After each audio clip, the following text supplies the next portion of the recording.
এই যে এখানে ছোট্ট একটি মিষ্টি দেখতে পাচ্ছেন, এটা কিন্তু শুধু একটি মিষ্টি না, এটার সাথে মেশানো আছে এক পৃথিবী ভালোবাসা, আদর, স্নেহ, মায়া। এই মিষ্টিটা 4 ভাগ করা হচ্ছে। 4 ভাগের এক এক টুকরো করে আমরা 4 জনে খাবো। সেটা হচ্ছে আমরা 4 ভাই বোন। মিষ্টিটা কে এনেছে জানেন? হাতের মুঠোয় করে আমার বাবা।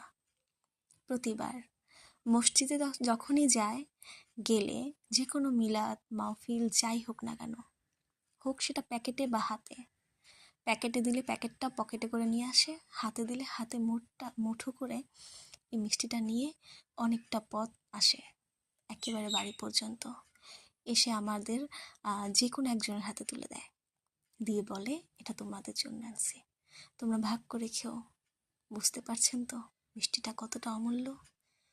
এই মিষ্টির স্বাদ, এই মিষ্টির ঘ্রাণ, বাসনা কোনো কিছুর সাথে তুলনা হয় না।